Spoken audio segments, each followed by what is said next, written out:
This week's episode is brought to you by Tabletop Backer Party on Facebook, which is the largest board game crowdfunding group on this side of the internet. Hello everyone, welcome to I'd Back That Kickstarter with Gloryhound and DrGloryhogg. Today we're talking about 3 different games. We're not going to be talking about like a bunch of different stuff because it's the holiday. And it looks like we have some people in chat already. We have Martin, who's tending a sick household and being yelled at by cats. Well, we also have a sick household, and that's actually why Greg isn't here today. Yeah, he's got a sick kid too. Our kid's sick. You know, it happens. Yeah, I mean, it's that time of the year when they bring home all the germs from school, and it's just terrible. It's like oh my gosh. They collect them up and they bring them home for like the winter holidays. Ugh. And then we also have Kabuki Kid in chat here who just got home. I'm so happy that you're not working for the rest of the day. That's awesome. For real. Like, I will be working for part of today as well. So I will not. That's always lovely. We had, let's see here. We've been playing tons of games. Is there anything new that we've had going on? We played a bunch of different stuff. Let's see. So yesterday we did Chronicles of Crime, Tussie Mussy, Micropolis, Draftosaurus, and Point Salad. Okay, so just a bunch of ones that we've already played before. Right, but during the week we played On the Underground and Fantastic Factories and 13 Clues and Papillon, and so there's been a lot. Right. Yeah, we got our Papillon box in, which some of the butterflies weren't like connected to the clips, which we were not happy about, but when we played the game, it was like the same excitement of playing the game and everything. I'm super happy with that game. I like it a lot. Yeah. Yeah. Agree. All right, and Brian, morning, at least in LA. Thank you for joining us. So, are you ready to get started? Is there anything else we want to cover? No. No? Yeah. Fantastic Factories was fantastic. I really, really like Fantastic Factories. It's got the simplicity, like the simple, like iconography. Iconography? Yeah. Something like Machi Koro, but instead you're rolling dice and you're placing them on your, like kind of on a little tableau thing, and it's an engine builder. So kind of like Gizmos or something else where you're like, if I get a 5 here, I get to do this, which just gets to do this, which gives me more metal, and if I transfer that, I get a product. And if you get enough goods and products together, that triggers endgame, and it's a lot of fun, though. Yeah. It's super easy to get into. I think it was like a 10-minute, 5-minute teach, maybe? Fantastic Factories has quickly become like one of my favorite really quick engine building games because there's so many different ways to use and manipulate those cards for the engines. So I feel like I'm playing a completely different game every time. There's not specific ones that you're going for every time. And it is such an easy teach that it's like, I mean, you could teach anybody. So it's like a fantastic game for Fantastic Factory. No, it was surprisingly good. I'm really glad we picked that one up. We played it like 4 or 5 times since we opened it. So. And then Brian played Architects of the West Kingdom, Paladins of the West Kingdom, and Pulsar 2849. Now, like, this is the perfect time of year to play games because you have these long weekends and we end up just playing games all weekend, which is fantastic. That's when you catch up on all your games for the year that you had stacked on your shelves that you haven't played. We're looking at, like, we have, like, Wasteland Delivery and 7th Continent, games that are going to be at least 2 hours. I got the Fallout game, the board game from GameStop. If you have a GameStop, it was, like, 50% off. It was, like, $20 before shipping, so... That was a great deal. I did that before Black Friday. I did that like during the week or something. Black Friday deals right now, guys, are crazy. I know Miniature Market just had where Asmodee released. So Asmodee has like a bar at which they can go ahead and the lowest price point that they can sell their games, and then they lifted that for Miniature Market on Black Friday. Oh, really? So, yeah. So if you go to Miniature Market and you go to like their little spreadsheet thing, you can look at all of the games that they have listed. And we went through that, I think, was it Tuesday with the Game Boy Geek, because he did like a little live show, and that was crazy, some of the games that were listed on there. So you guys can check that out and then see the new ones that they've added for this Black Friday deal as well.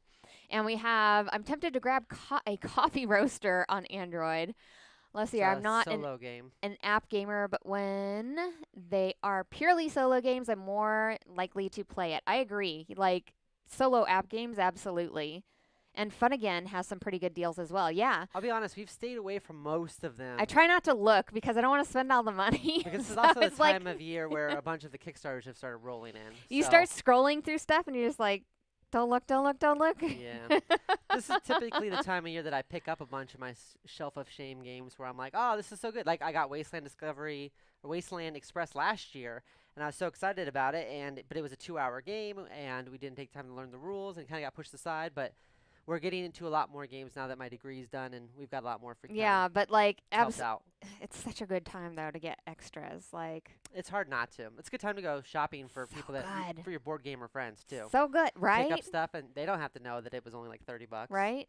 That miniature market thing though, they had like some crazy deals on there where games were like $5 and stuff. Oh my gosh. I'm glad you didn't tell me about that. All I the used to be Oh. really big in a miniature market. I used to get all my Attack Wing stuff from Yeah. there and a whole bunch of stuff. Yeah. Brian says all the games I was interested in on Miniature Market were sold out by 7 a.m. Pacific yesterday. Oh, that sucks.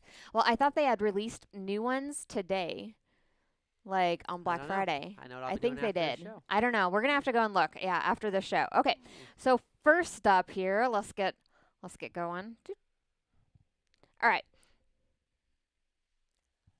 Boom. First up, we have Venice by Braincrack. This is for 1 to 5 players. It's going to last about 20 minutes per player. This is sort of like a worker placement game that also has some pick up and deliver in it, which Well, it's kind not it's even more worker pick up placement. It's pick up and deliver and engine building almost, because you're trying to place your workers on these tiles here to gain benefits whenever you pass them. And then when you pass them, you end up getting those items as you're going along and then picking up things, and you're also delivering them to someplace else and to get money. And there's a lot going on in this game for the simplicity look of the board, I think. You Right. know? What were your thoughts on this game, Dr. Gloryhogg? Well, so this is the company that made Ragusa, which is something we did back. I wasn't super excited about Ragusa Right. personally because I was like, oh, it's too Euro-y, and this one looks pretty Euro-y too. But there are some really important things in this that I liked.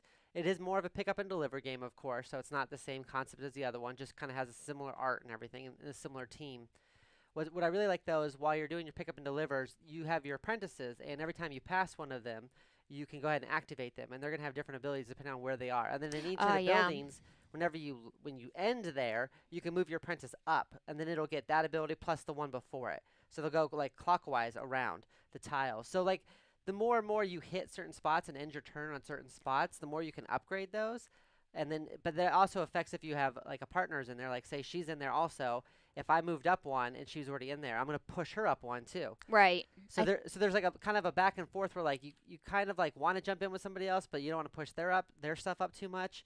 And you also with this game don't want to go too fast because then you get too much intrigue and then you get arrested. Yeah. That was the whole other part of it, was the intrigue portion. So if you start getting all the boats together and you don't have enough cards to negate that intrigue, like whoever has the most intrigue at the end of the game is just like nixed from the game. Like they don't win, period. You get arrested, yeah. So Yeah. it's interesting. I wonder how that. I think this one has to be played at 3 players, right? Or does this one play 2 player?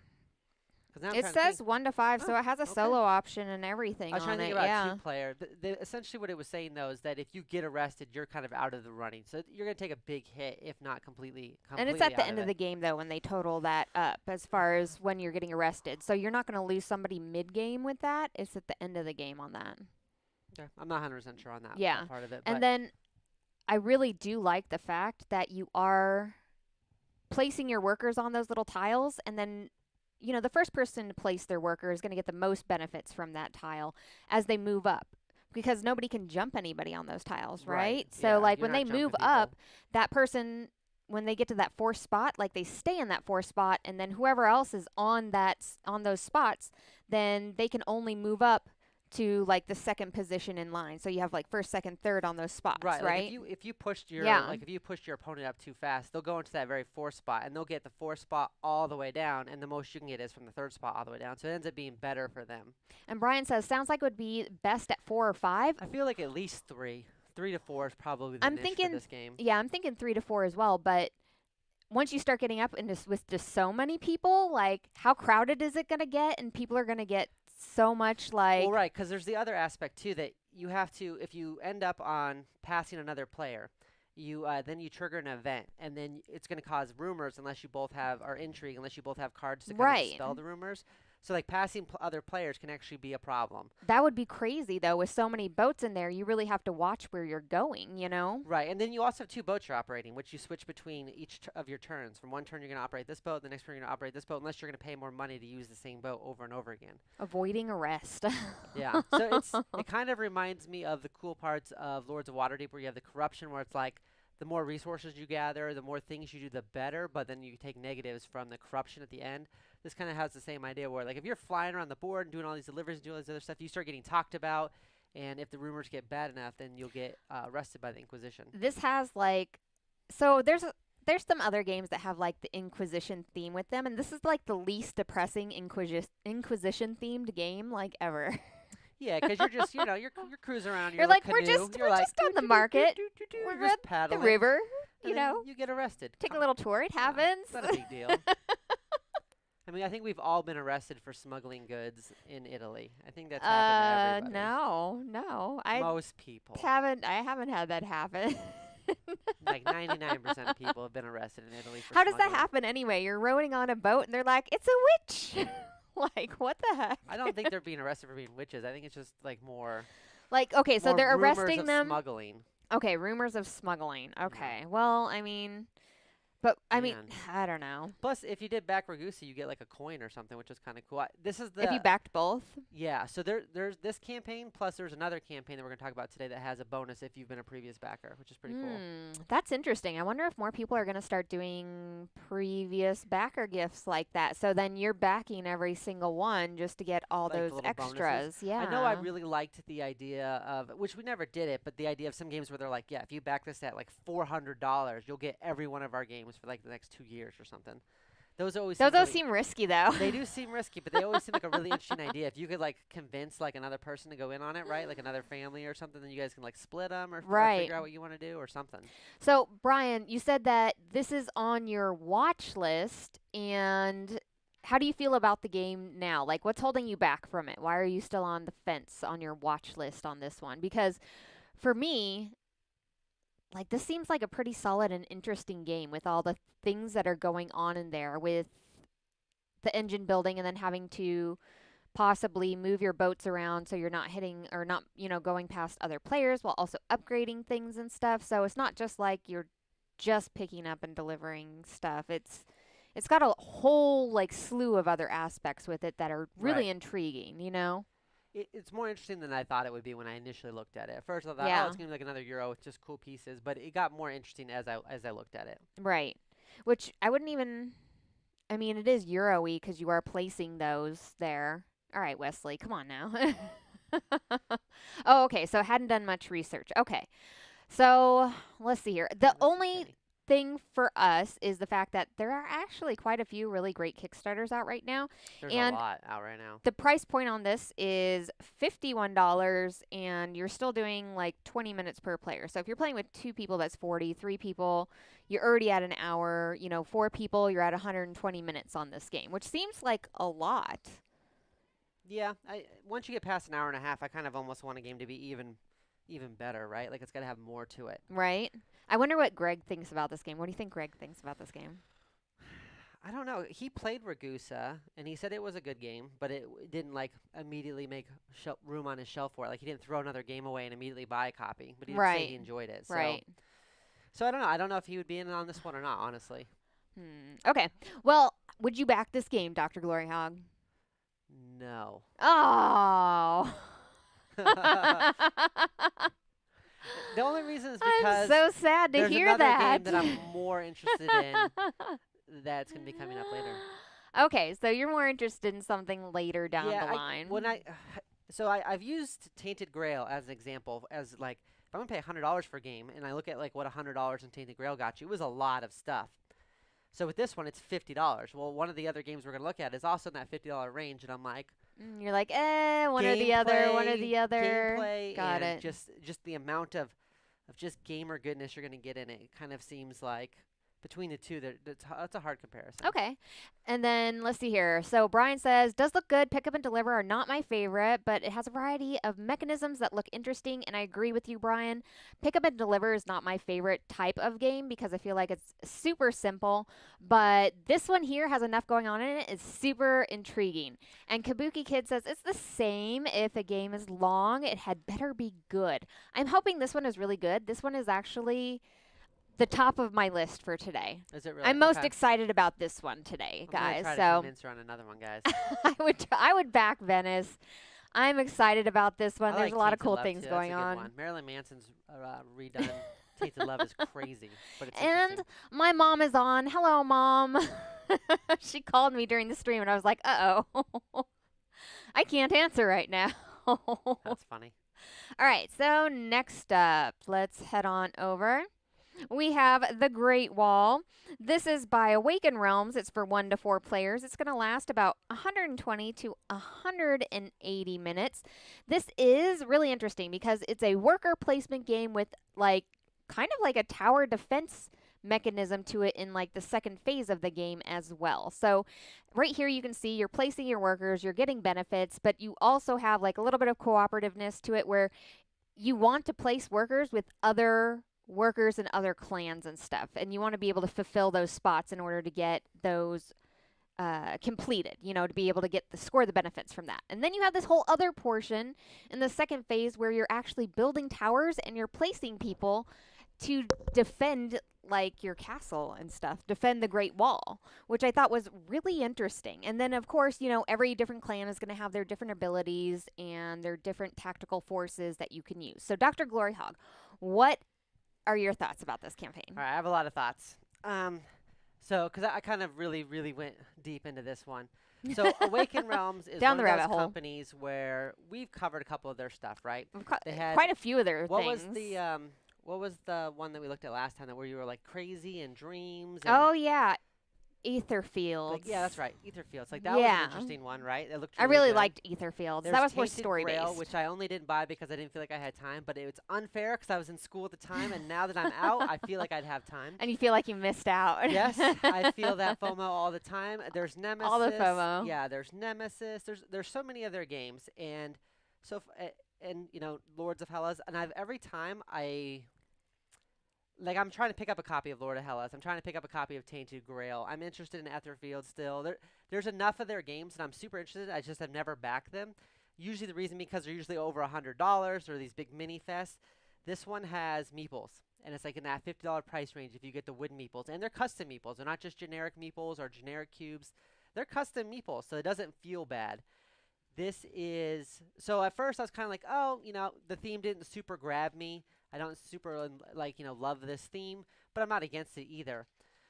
But that being said, it's got so much. It's a worker placement, which I really love. It's got engine building, which I really love. And the engine building all comes from your commander and then everything you pick after that. So you've got your asymmetrical troops, right?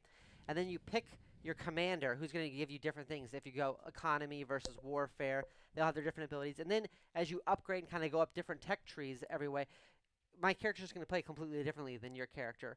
And while I'm doing all of this, I'm also trying to build up my army and protect the wall, right? Because if we get overrun, we get overrun. And trying to gain the most honor.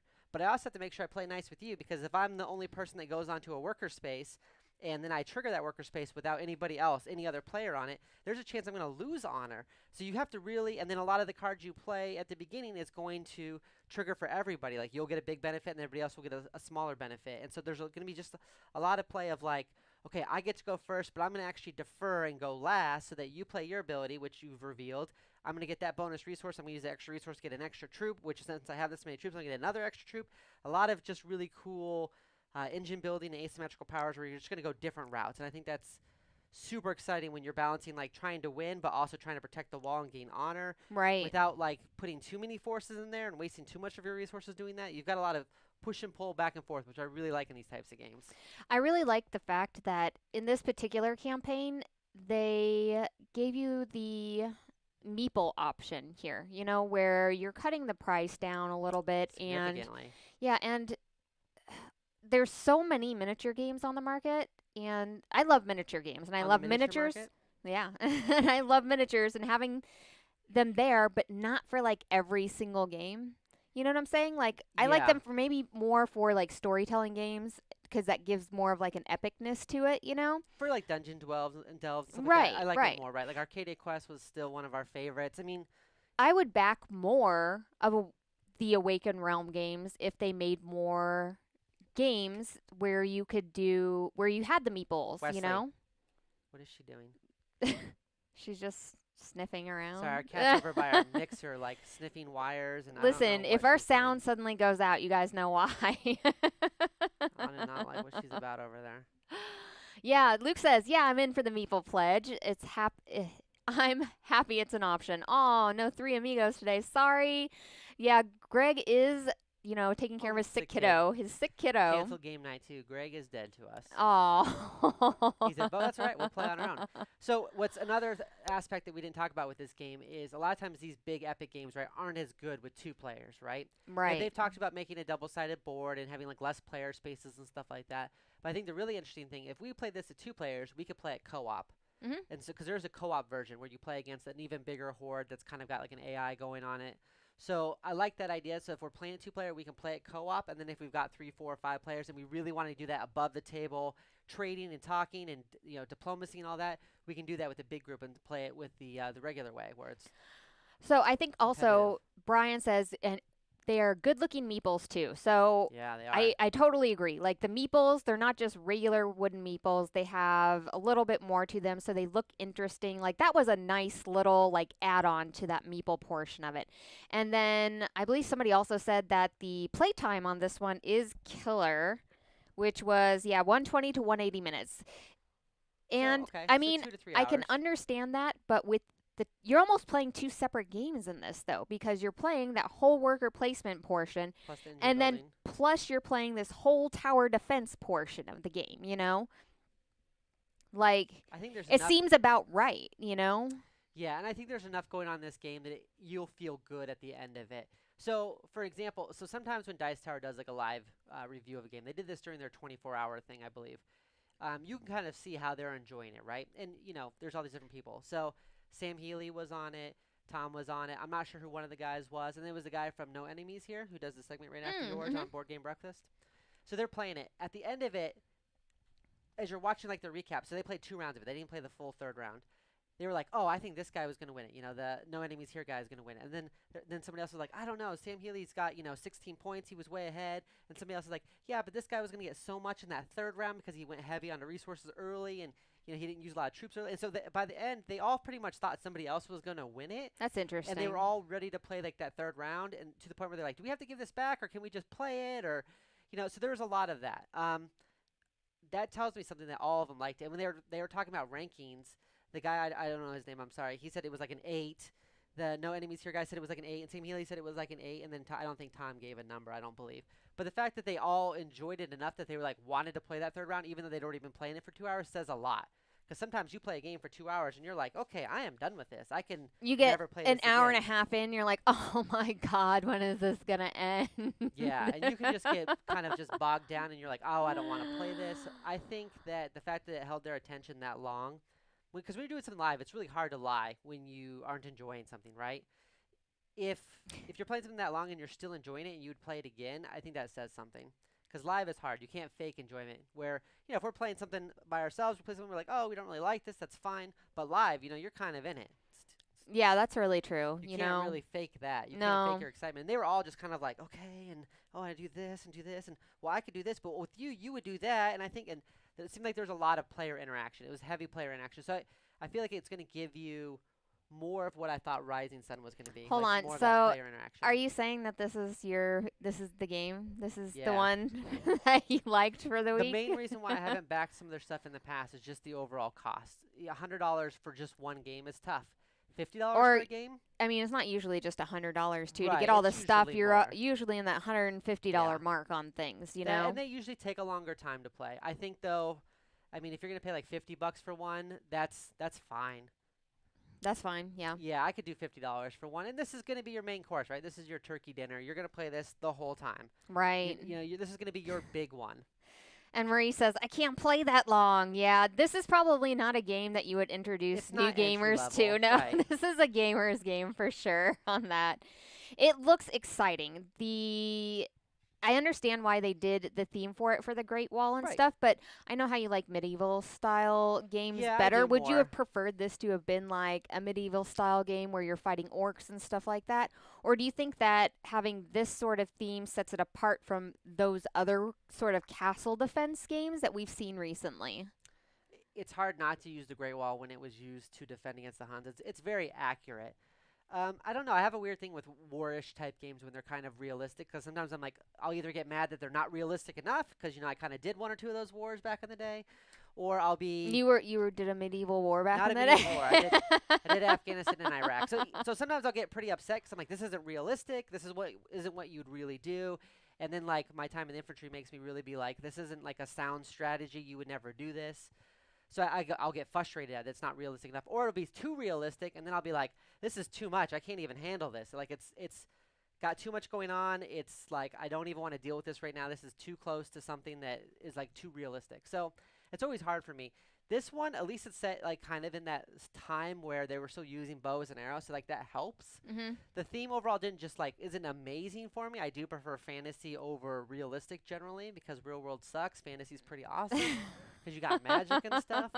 But I think they did pick at least a good one where you are on the Great Wall. You're trying to defend it. You're trying to gain honor. It does seem And like you have it all works archers and together. stuff like that. And Right. it's got a little bit of like not fantasy military. Well, yeah, fantasy militaristic aspects to it still. Does that make sense? Yeah, I mean it's an important time in history, obviously. Yeah. I mean they built a giant wall for a reason. Yeah. The Huns were no joke. So would you back this game? Yes. Yes, yeah. I would do it at the meeple yeah. version. And I don't know if I'd go into any of the other stuff. The playmat's tempting, but then I'm in that, then all of a sudden I'm in that $80, $90 range, and then there's shipping that's going to be like, 10, $15. This is a But game. at least at the meeple version, I would buy it. And then if I like it, something like Scythe, like we bought it at the basic version, and then we bought upgraded coins, and then, like, oh, we can get the mat now, or we can get this expansion. So this is a game that you're not going to get out to the table all the time because it is longer, but I don't know, the mechanics of it don't seem so in depth or so expansive No, you that just have it's going to different be seasons, hard. and then you have different years, and that's what it is. Because you've Yeah. got like, I think you do like, you do like winter, spring, summer, fall, winter again, and then I think then you go to the next year, and then you do the same thing, and then you go the next year and do the same thing. Yeah, So so it's long, but if it's involved enough and you're having a good enough time, you're just going to be going along, and next thing you know, it's been 3 hours. Where well, I played 3 hours of something like Rising Sun, where I was like, okay, this should end now. This should have ended. It should not be this long. and that's the big thing is if you're involved enough because you're watching at what other players are doing on that board and trying to gain benefits from where they're placing things and stuff like that. Like as you're going around in that table, things are always changing for you and well, I know for me, like as a strategic gamer, I'm always thinking, okay, how is this going to benefit me the most? Okay, next player's turn. Okay, maybe I'm going to change this slightly and do this instead because then I can do this and then I can do that on this other turn. And so like that keeps me super involved in a game because every player's aspect could benefit me. Like everything that they place could benefit me, and so that just keeps me more involved. So I really like that aspect Right, of and it. I like the push and pull of having to work together, but still trying to win overall on your own and all that. I really always like that part. So let's see here. I've heard that Kingsburg. They said it's like a beef. Some people have said it's like a beefed up version of Kingsburg and stuff. Yeah. And Kabuki says, killing a game early should be because you are all hating it. Yeah, I think that on the Dice Tower thing, they probably only had like a certain time slot that they were going to show that game in. They definitely weren't hating it. Kabuki Kid was watching that. Kabuki Kid was on there. So that's probably specifically why. I mean, I would imagine that's why they wrapped it up early. There have been games where we've wrapped early because it just wasn't enjoyable anymore. Oh yeah, that's the worst though, because there's a major rule mess up. If you have to wrap it up early because that's not a very good game. Sorry, my dog has allergies, and I'm trying to like get him to like cough or something because he's just super annoying. You're a mess today. You're like, what's that cat doing? What's that dog doing? Well, the cat was over there chewing wires. She wasn't. She was over there sniffing and staring deeply into our eyes. That cat pukes or bites everything. That cat, all it is claws, a throw-up mechanism. And that's all she does. She claws. What's that other dog doing over there? Let's talk about everything off the camera today. That dog's just walking around. That dog's just wagging her tail. It's a good dog. So, this one for me, I was afraid it was going to be too like expansive and we have so many games that we're waiting to play that are very expansive, you know? Right. Where like you're going the to put a big lot of dungeon- time into Yeah, them. like 7 continents, stuff like that, Right. where it's a big, huge thing. But I feel like I've changed my mind on this game. I'm going to say I'd back this. Nice. Oh, I like it, guys. I Nice. like it. The aspects, I mean, the gameplay of it is too interesting and stuff. And I kind of like the fact that it's not this huge, expansive thing that I'm going to want. You know, it's like playing a legacy game sometimes where you're like, you go in and then you have like this module and stuff you want to complete. You want to play several games in a row. This one is more like a Game of Thrones second edition where like, okay, it's Yeah. going to take a little bit of time and setup It's to gonna play take it, up the majority of the night. but you do that maybe once or twice a year, you know? Yeah. Like it's and oh man, my cats puke all the time. Kabuki, this cat pukes almost daily. I think that's why she's so skinny. And I don't know. if For it's real, an I'm like, eating why does my disorder. cat have an eating disorder? She's the only No. cat. She gets to eat Like, as much food as she wants. Well, here's the thing: is I think she eats too fast. So like, I always try to like fill up her bowl a little bit at a time, so But she then doesn't she eat meows too at me fast. And constantly then she till I like, fill it all the way. yeah, she gets all angry about it. She won't eat it if the bowl is level. It's got to be piled for her to eat it. Apparently, her mouth can't go below bowl level. No, and the bowl's like this tall, so like it's not like. Yeah. So when I see the cat me walking tell around ya. the computer equipment, I'm always Let me nervous. tell 'cause ya. She'll just random puke. All right, so we'd both back this game. Yeah. I'm I think Guessing this is probably going to be our winner for the yeah, for the I think this evening. is the big one. I think it's going to be a lot of fun. I have really high hopes for this one. But wait, we have another. We have 5-Minute Mystery. This is by Wiggles 3D. It's for 1 to 6 players, and this game only lasts 5 minutes. This is a party-style game where you're going to be doing an investigation. You're going to have a player that has like this little like Codex. Yes, codex. There we go. spinning Little around. codex you're spinning around and then identifying things, and you're trying to tell other players what those things are, and then they're trying to pick clues out from that, and you're trying to solve this case in 5 minutes of this. Like, they have 5-minute dungeon, which I really, really enjoyed, which I am not a huge party game fan, guys, so it was surprising for me to enjoy 5-minute dungeon as much. It's just a big frantic mess. but it's fun. Right. Dr. Gloryhogg, though, what did you think about this game? So it's a very interesting idea. I like the tactile feel of where people are going to be looking around, right? And they're looking for these symbols and trying to give them to you in order. So everyone's kind of screaming them out while somebody's frantically trying to kind of scroll this to the right combination, right? And what they did, which I think is really smart, is they made a lot of the same rooms with different glyphs in it. So like if you get the same room, you can't be like, oh, this one always starts off with the blue, then it goes red, and then it goes pink, and then it goes white. Because some people will memorize that stuff. You'll have the same room, it'll have the same name and the same layout, but the glyphs will just be different on it. Yeah. So you won't know. And then if you get that right, then you get a clue, and then that clue you'll match it up, and it'll say like, isn't wearing a necklace. And so then you take everyone's going to have a handful of cards. They'll be like, oh, that one has a necklace, that one has a necklace, that one has a necklace, that one has a necklace. Okay, we've got 3 left. Go. And you go to the next one, and you're just racing. So a little bit of a 5 minutes guess who on it.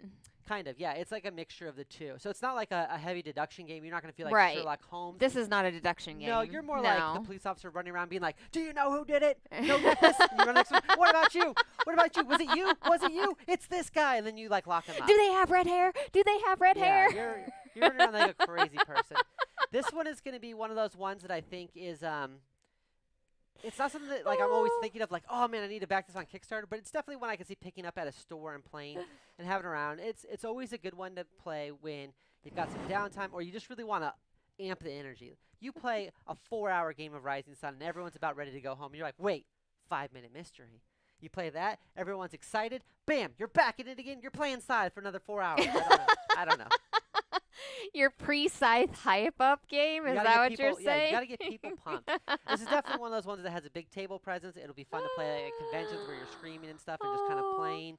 It's short, but it does have some interesting aspects to it. I do like the fact that you're spinning that codex and then trying to get clues and then trying to like weed people out. I think it could be a lot of fun. Brian likes their kitchen. And also, the cat comments are cracking me up as far as one of ours that, gorges on food and then parkours around the house. And then she'll do that too. She'll That's eat, awesome. and then she gets frisky and she'll start jumping around the house all crazy. And then you, like an hour later, you hear and you're like, it's never once. She never pukes I once. also can't get over the fact that, like, it reminds me of, like, a Clue-esque party, except, like, the detectives running around, like, shaking people Yeah, I down think and that's being what it like, is. did you have a purse? Yeah, like They'll be like, who did you see in the room? Like, nobody in the room was wearing a necklace. You're like, all right then, you necklace people, get out of here. Right? You chase them off. Yeah, and then there's various different things. So it adds different things as you go further along it. So just like 5-minute dungeon where it gets harder and harder, like the further you go into it. This one does the same thing, where if you want to keep going and keep solving cases, it does get more difficult. From 5-minute dungeon, whenever I first looked at that Kickstarter, I was super skeptical about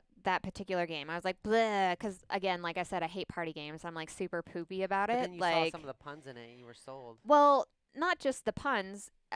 I got to play the game, and it was just a really exciting play because you had to complete everything in 5 minutes. Yeah, and that it did make a big difference. If it was just regular play, it wouldn't have been as good. And if you play the app, it's got like the epic movie voice guy and stuff. It's like 5 minutes. I can't do it. It's like 5 minutes. And I normally would not talk about a campaign like this because it is purely a party style game, but the fact that I loved 5-minute dungeon so much makes me really look at this particular game because I'm like, oh man, like 5-minute dungeon was so fun and doing that in 5 minutes, and they have this whole new system and this whole new game system here that is something I can either put in the middle of game or in between games or show off to newer gamers. That's going to be exciting, or kids or something. You know what I'm saying? Yeah, like I showed our daughter 5-minute dungeon when you were at one of the conventions. Yeah. And she fell in love with it. We ended up playing it like 8 or 9 times in a row, just the two of us, just ripping through it and just trying to have a really good time with it. And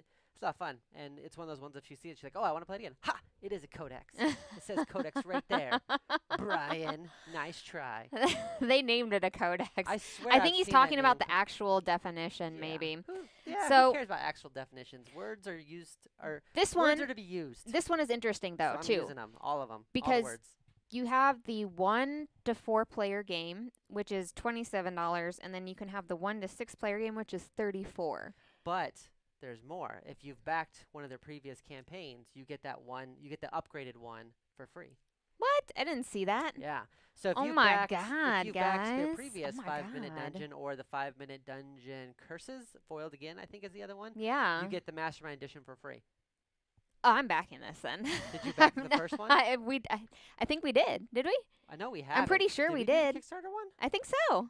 I'm gonna go back and look at my Kickstarters and see. Yeah. If we did. We might as well. We'll get the bonus upgrade. Yeah, because like I said, I had played it and I was really excited about the game after I played it, and I was like, all right, I'm getting this game. And I mean, I don't know. Sometimes whenever you play games, like there's no way to tell if they're going to be exciting until you play them. And that's one of the ones that I think you can't really tell if it's going to be exciting until you actually play the game. And you're like, oh, okay, wait, this is an exciting, fun game. Even in the video, they didn't seem like overly excited, but in reality, it's like a super frantic game, and it ends up becoming fun because of that. Which another one of the not games like we really mean frantic. No, just more like, oh, okay, let me see it, and you're like kind of passing back and forth. You're like, right. What do you see? Do you see anything? Oh no, we messed that one up, and you're like. It could be a lot of fun. It's like working on a bomb, you know, like you're either going to win or you're going to lose. Like the combination of a code and a Rolodex. It's a Colodex. That's exactly. It's a Colodex. Colodex. Colodex. The OL is silent and also not in the word. So I had to highlight this game specifically because of the excitement that we had with the other game. And like I said, totally hate party games, but this one is actually a decent party game that... And, you know, it's only going to be 5 minutes, too. Yeah. You can always walk away from it real quickly right? if you're done. It's enough that... You know, I played the 5-minute game on the 5-minute dungeon several times in a row, and that usually doesn't happen, guys. There's a lot of games that I play one time, and I'm like, nah, I can't play this game until like a month or so down the road. You know, it's a big thing. So like, I always like to play it twice in a row. Like the first time, because I'm usually learning, she usually beats me, and then the second time, I can kind of like narrow down my strategy, and then at least put up a fight, right? I think I do much better on that second play, and then you beat me every other game after that. But still, first play is yours, second play is usually mine, third play is yours, third, fourth, fifth, sixth, eighth play is yours. Are there any party games I enjoy? What party games do I enjoy? Well, you've enjoyed some of the social deduction ones, but then there's been such a rash of them because we used to play like the Resistance a lot. And we used to play some stuff like... I liked the Resistance because of the storytelling that we would do with it and stuff. But we played it a lot. But we would play even it all night for like 3-4 hours of just playing that. Yeah, you know, I'm trying to think of what party games I do like even. Just really. I mean, I'll play code names, and that's probably pretty close to a party game that I'll play. Like code names like here at the house. It's always been like right. We've got a big group. It's only when we have a big group or like we're entertaining somewhere. Just one is the party game. Okay, I'll play just one, but even then, when I play just one, it's like I'm not super excited to necessarily play that game. You know what I'm saying? It's like a good one to play with people, though. right, yeah, but yeah, I don't know. I can't think of any party games that I'm like, yes, I must play this game. I think probably maybe We're Doomed was an exciting one just because I love watching like the social interactions But go that's down like in that another one. big, almost like social. It's not a deduction game, but it's another big social game. Right, well, big social party Yeah. games, style games. Okay. But yeah, other than that, guys, I mean, There's not a lot that you enjoy. Happy And Salmon, stuff like that. Yeah, definitely not games like that. but see, like I don't really play those either. Like I only play the ones that you specifically mentioned. what else? I mean, there's a bunch of other ones. I'm just like, nah, I'm good. I'd rather play something else. I'm a strategic gamer for a reason. Yeah. All right, and then, oh wait, would you back that? Yeah, I would back this one. You'd back this one? Yeah, I think. Especially if we can get the bonus. I mean, Yeah, that's I like think. a no-brainer. Oh, absolutely. For the excitement that this game brings. And it's always good to have one or two of those party games on hand whenever you are going over to somebody's house for the holidays. You know, bring party games to play with non-gamers, or if you're having somebody Younger over, crowds, yeah, that doesn't usually play or games. people that are just kind of apprehensive. You can't really be Right. apprehensive in a game like this. It kind of breaks you out of your shell. And then the next thing you know, you can play a more in-depth game. People feel like they know each other Right, better. and it's at least more enjoyable than just like a basic sort of game. You know what I'm saying? Like Yeah. a basic sort of party game. All right, so I would back this. You'd have more fun doing this than like Cards Against Humanity. Oh, absolutely. I would not play Cards Against Humanity. That's boring. We played it. It was fine. It's so boring and It like does get boring, but but we it's played it based when off it of what first came people like and like yeah, it's just yeah, once you break it's- that code where you're like, that guy will no. always say yes if you give him a Yeah, no. Yeah. I hate games like that, guys. All right. And this one was not on the list, but I wanted to make sure and let everybody know about Button Shy's Kickstarter. They're not doing any new games. They are doing reprints, okay? Now, we recently got Tussie Mussy from Button Shy Games, Which was and good. yeah, and I've played in Vino Morte. I've heard lots of good stuff about some of the games that they're offering here that they're reprinting, like Mint Julep. What was the other one? There was These would actually be good what was games it? to like. You could pick up a bunch of these for relatively inexpensive. Oh, and give, like, absolutely. and just have them around, and you could give out like 2 of them for like a quick Christmas gift or something. And again, or they're a doing birthday. a Black Friday thing where you can spend like $15. That's with shipping and everything, and just get like a stack of their games that they just like picked and threw in. Oh, really? Yeah, right now. And then they're also doing the Kickstarter and reprinting not their favorites, but the Board Game Geek favorites. You know, the ones that have been listed highest on Board Game Geek and Oh, stuff okay. that they've run out of, guys. So if you are interested in tiny little pocket-sized games, like I don't even know how many times we've played Tussie Mussy. Like it's such a tiny, simple game, and that one's made by Elizabeth Hargrave, the same lady who does Wingspan, and it's such a tiny, simple game with such few cards, and it's such an exciting game to play. Like it's still Yeah, intriguing. it was a lot of fun. I And- just put it in my back pocket, and then we God. went to go get lunch. We played it like twice before the food showed up, and then we played it during lunch. We stuck around to play it another time or two We after played it lunch with left. a couple different And people. then I put it back in my back pocket, and it was in there like all day. And like when I was getting ready to go to bed, I was like, "Oh, I still have this game in my back pocket." Well, like, and then you end up playing it so several small. times, you know? Yeah. And this is this tiny company that offers these games. Like, I'm interested in seeing more from these guys. Like, I want to get more of their games. So I'm personally backing this. I'm super excited to pick up more of these games. Like, it's just so nice to be able to carry. And it's so ingenious. The designers that had to make these, and I can't remember how many cards they actually put in there. It's such a minimal amount of I cards. think That's it's gonna like be like under 20 or something. a strategic thing for a designer, you know, to go Yeah, through and be make a like, game all right, I with got to under make a 20 game with cards. under 20 cards. This is going to be like really interesting. And to make that game interesting while also making it so limited is such a cool concept. Like, it's so fun. Like, I'm excited. I'm so excited about this, guys. And they're not expensive, so you can just pick one up. Oh, Like, it's Kabuki pretty Kid easy. says, I like Wingspan, but not so in love with Tussie Mussy. So what We didn't you really- like about Yeah, 'cause Tussie we Mussy? really like Tussie Mussy Yeah. in the way that you get one that you can look at. Well, you take 2 cards, and you as the person who's deciding gets to decide which one goes face up and which one goes face down, and then the other person gets to pick. And if they take the face down one, it stays face down for them, so they don't know. So when we played it 2-player, I had the most fun with it because I could really kind of mess with her and set it up and make sure that sometimes give her good, sometimes give her bad, so to make sure that I knew which card she was getting when she got them face down. I'd be like, oh, that's bad for her. She doesn't even know yet. And she And flips, it's too late. Kabuki Kid says, Circle the Wagon is good. Yeah, I'm excited that about one. a bunch of these ones. I was looking at the Pentaquark one, and what else? Of course, like all the space games banned and book stuff. one looked pretty interesting Oh, too. yeah. Like, there's enough really good ones in here that they're going to reprint that I'm probably going to get quite a few of these. Like, I'm really excited about this reprint because once they're out of those, like, who knows when they're actually going to get those Right. back. They're a tiny company, guys, you know? So I just want to give them a shout out. I think they only have like, I don't know, this is the last day of the campaign. If you haven't backed it, it's like a $10 thing, and then you can just pick whichever one that they want to reprint on that. Kabuki Kid says it's fine, just not my flavor. Well, then that's a good regifting thing for the holiday, I guess, right? Yeah, because you would never know. It's You not give that new to 'cause it's somebody just a else. pocket, it's a Yeah, pocket you game. give that to somebody else. Oh, you're not in love with past drafting. Okay. Oh, okay, that makes sense. That makes sense. I love anything that has to do anything with drafting. I want to see how much is left on this campaign. 19 hours to go. Whew. Yeah, I'm excited. I wish though that that I had access to the In Vino Morte one. I really want that one too because I had played that one. I was like, dang it, I really want that. But we always like having a few small games just to kind of have on us. I mean, they're great when you're going to be traveling. You can play it on the plane. You can take it wherever. Absolutely. So, what was your favorite game Great today? Wall. Great Wall. Yeah. Great Wall for sure. I think I changed my mind, guys. I think Great Wall is like my favorite game for today. Really like Venice though because it's got some really interesting stuff, but Great Wall seems like strategically exciting. Does that make sense? No, it does. Like Venice seems like a board game, and then Great Wall seems like, oh my gosh, strategically epic.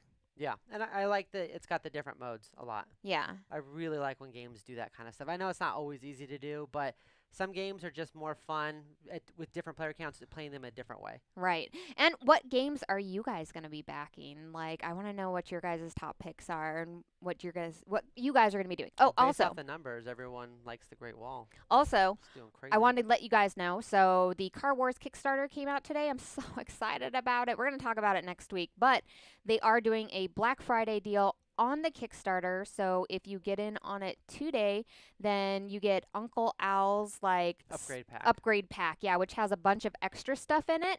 So if you're even interested in the Car Wars campaign, I would go over and back it now, and then you can always decide later if you want to keep that backed or not, you know, but at least you get those extra cards and extra goodies in there for getting on during Black Friday. And I think it's like $1 cheaper or something like that. They didn't make it like insanely cheaper or anything. They just were offering that extra pack with things. So Car Wars is interesting, right? Because, I mean, you're going to spend $50 for a two-player game, miniature game, which is not something you ever do. I know, right? So I was really surprised at the pricing. I thought it was going to be much more Their expensive. pricing for that game is amazing, guys. Yeah, $50 for the two-player miniature version, and then it was like about $75 for the four-player, and then they have like another tier that was like it was in that 100 range.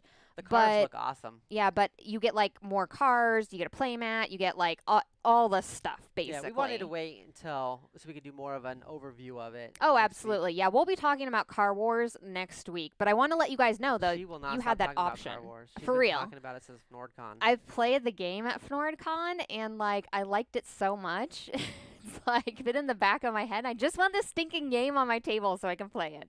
Because you have not played it and you don't know the excitement of running around in a post-apocalyptic game and shooting at people and like trying to blow people's cars up. Like, I don't know. It's so much fun. How do we decide what games to review every Friday? Okay. So that's a really, really super good question, Calvin. So we have a sponsor for the show that we might do like a little intro to, but we pick the games by hand every single week. So we have no influence from anybody else, okay? We might look at things in the community and stuff and what's going on in the community, but DrGloryhogg actually scrolls through all of the Kickstarters and he picks out ones that he thinks I would like, because that used to be my job and now DrGloryhogg is helping. I would say on average I look at 25 plus videos every single week. Yeah. Either Sunday it's a big or job. Monday. And go through them all and just see like which games look like they're doing well, which ones look like they'd be exciting, and I try to get a variety of them. Then I give her a list of about 10 or so. So I usually weed out about more than half. And then I get to refine that list of games, and I pick the best of the best for the week that we're going to talk about, and do all the research on those games. And then we in go particular. just more and more in depth on those ones. Oh, absolutely. that process it was something that I started alone, and I'm super excited that DrGloryhogg is helping me out, because it is that DrGloryhogg's part of that is such a huge part of the process, because we literally go through every single Kickstarter in the gaming That's a board game, section. right? And we do it Yeah. by what's newest, And so just that we're always pick getting them. newest stuff. Right, exactly. Pick every single one and look through all of those, just to make sure that we are hopefully not missing anything for the community, and that we can bring you guys some really awesome stuff to look at, you know? We're going for the Meeples version of the Great Wall, I think. Meeples version, yeah. So the thing I have is, if you're not painting miniatures, a lot of times, and these ones look like they'll be color-coded, so that helps. A lot of times they just end up becoming this big gray wall of stuff, and not a great wall, just a gray wall. And I've got a lot of mini games like that where it's like, it's almost harder to tell them apart because they're all just a bunch of gray blobs like on the board, and you're like, what is this guy again? Who is he? Is he an archer? I don't know. And you know, so I've actually gotten to a point where I'm more excited about some of the really kind of nice cutout meeples on some of the games, and some of the new things they're doing with them. I just have a lot of miniatures, and I don't paint them, so I always just feel bad every time I look at them. And we have some comments here. Let's see here. We have, I own all the old Car Wars stuff. That's awesome, Kabuki Kid. Like, you're a super fan then, yeah? And then Robert says, let's see here. Oh, yeah, we're backing the Meeples version. What else? There was somebody else who was like, oh, okay. Luke was saying, I liked the Excel spreadsheet work of designing the cards that they've streamlined out. You still get to pick the cards with the different cards you've got. Right. Like, because you got to get your upgrades for your driver, your, what'd you say, the navigator. Yeah, you still have your front of the driver car, back of the car, and your gunner, and then you get to equip your driver and gunner with items, and then you still have your car that you're doing front, both sides, and the back, and you're equipping different things. They just made all into like a card system that you actually physically have the cards out there so everybody can see everything. It's really super easy. They have, and that's kind of more like the attack wing style. Style, you're kind yeah. of building things up, so And you I can think just take the box to the store. You don't have to, and you can build there. You don't have to. I think like, that's a big thing. spend 3 hours at night trying to find some third-party program where you're trying to do it and trying to put stuff together. That connects gamers to some familiar things that they already know. Because, I mean, whenever Car Wars first came out, there wasn't the appeal for board games as there is now. So you have a lot of new people coming into the hobby. And so they really tried really hard to keep a lot of the old aspects that people loved into it, and also bring in a lot of the new aspects that were going to streamline it and make it a little bit easier and faster to play. And I think it's really interesting. I really love what they've done with the campaign. But we'll talk about it next week. I was going to say, my thought is, if it brings more people on the plane, it just means you're going to have more opportunity to play it. Right. I have to say, though, because I love playing miniature games, that's the only miniature game that I've played where I've had like those stand-up moments in where I'm like, oh my God, yes, you know, I got through this, and like it's so exciting to play, and I don't know why it's so exciting. I've only had the opposite. I've had like the sit-down moments where you're like, you put all your points You're into like Bahamut, and Bahamut comes flying in, this giant elder dragon. He's like a god, no big deal, and then he gets killed by kobolds, and you're like, cool. There goes 150 points. That was so sad. Scenario-based games, and what was it? The D&D Attack Wing. D&D Attack Wing. I had Bahamut put all my points into him. I thought it was going to be great. Yes! I didn't know what scenario we were playing against. The scenario was a bunch of kobolds that got to fire first. They all shot. They all get criticals, and Bahamut died on like round 2. It was like without doing any damage to the other dragon guy that I was playing against. You ran through like a Murloc village in WoW. Yeah, You're just like Bahamut flew through the kobolds and like that's it. Kobolds, and then like think about like back in whenever World of Warcraft first started, you're like a level 60 paladin and you're running around and you're like, I'm undefeatable, I can kill Ragnaros, and you're running through and then Murloc's like, blah, blah, blah, blah, and you just get to and you die and you're like, why didn't I bubble? I tried to bubble. Right. And you die. Yeah. And you feel like maybe I'm not that good. Maybe I'm not all powerful. Well, thank you everybody who joined us this week. We really appreciate you guys hanging out with us. We have a ton of fun talking to you guys. Let us know what you guys are backing in the comments. Definitely. Anything else we have? No. We'll be back next week. Play some more games on this long weekend. Well, yeah, we were going to play games online and do a bunch of stuff, but I'm actually editing video right now, guys, so it's going to be quiet from us, you know, aside from our Kickstarter show, probably for the next few weeks as I get all these videos edited for Steve Jackson games, and then hopefully we'll pick back up from what we were doing, because I want to be playing more games with you guys online so we can like hang out together and stuff, right? Definitely. All right, well, thank you for joining us. We'll see you guys later, maybe, if I can find the thanks button.